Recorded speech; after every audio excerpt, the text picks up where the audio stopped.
Hi, I'm John Turzak, and I'm going to answer the question, how to make beef carpaccio. This is simple. There's a little technique involved with pounding the meat, and I'm going to demonstrate that for you right now, okay? We're going to take a nice piece of filet. I got about a 4-ounce piece here, and we're going to pound it with a small mallet in between some sheets of plastic wrap. So let's cut the meat as thin as we can to begin with. But it doesn't have to be that thin. Remember, you don't have to pound the meat for your carpaccio.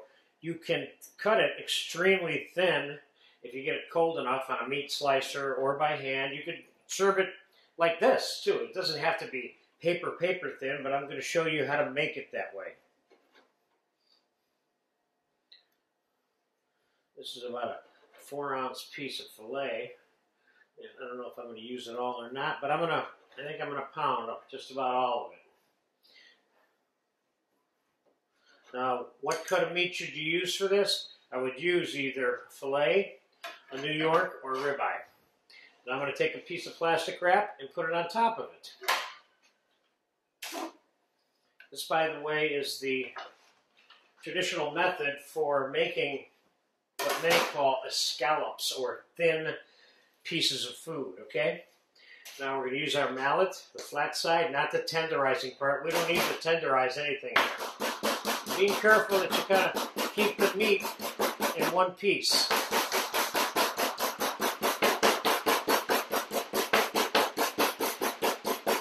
Don't forget, you don't need to be able to see through this meat.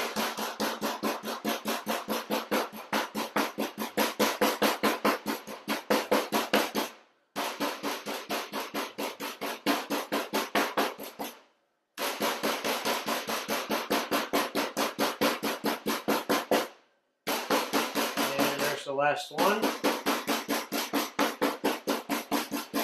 Now, how to get this onto your plate. There's a little trick involved here. Cut in between the pieces of meat with the plastic.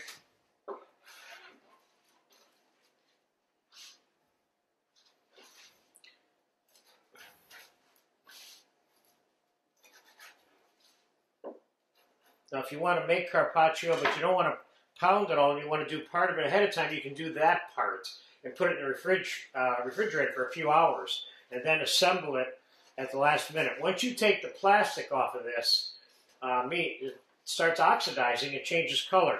And what you're looking for is that nice red color that I have right here in front of us. Okay, now you take your top piece of the plastic or the bottom, whichever you want, and take it off. Use the plastic wrap to transfer it and shape it onto the plate where you want it, okay?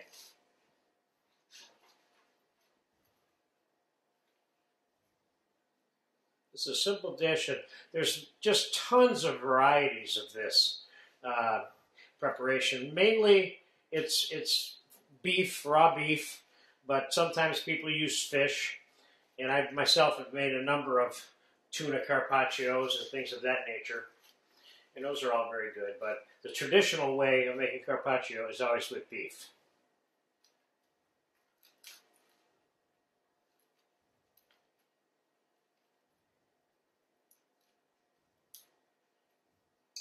If you can get the plastic off. There we go. Now, if you want to serve this as a main dish, or you make yourself a nice little salad in the middle of this, it's a great summertime thing, with some wine and some French bread, and it's a done deal.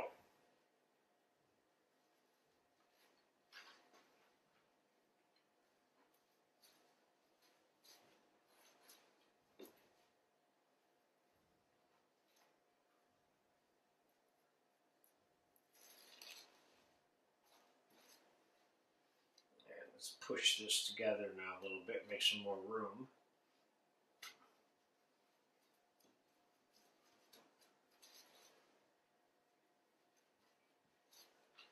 I think we're going to squeeze this last one in here.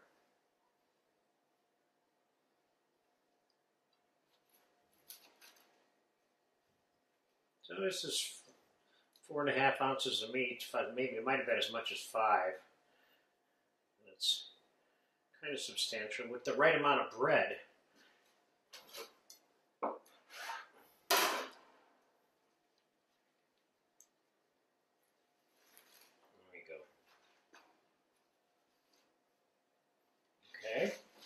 That's phase one, getting the meat onto the plate.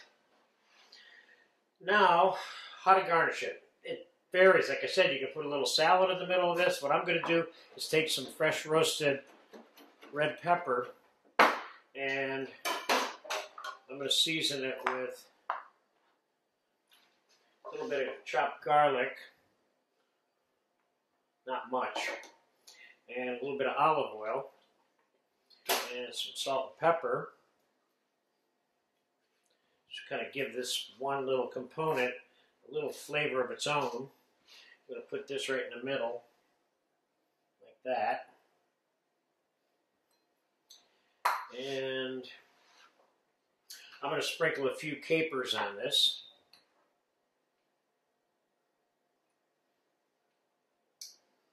And I'm going to put a few Kalamata olives around just for fun. And I'm going to take some purple onion and cut it as thin as I possibly can with my knife here.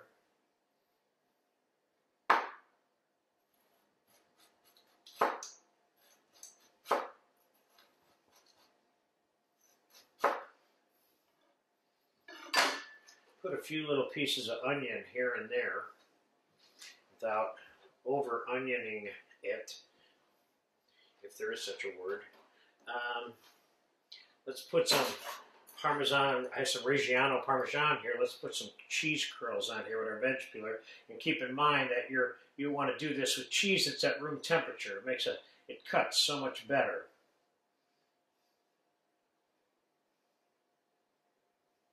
Certainly could chop this cheese up and put chips on here instead if you wanted to. Meaning, you could take the cheese like this. You can serve little batons like that on it too if you want, or you can just chop it up into pieces like so also, see? And finally, just for fun, I'm going to put a few raspberries on here. You certainly can put some fruit. Let's put them up on the rim.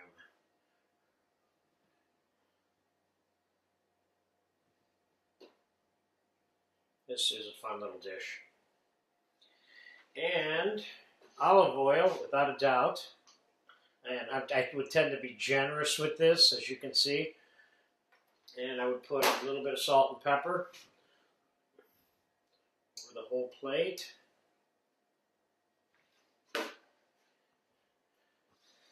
And I would put a little bit of chopped parsley on here. A little bit of green on there busting out.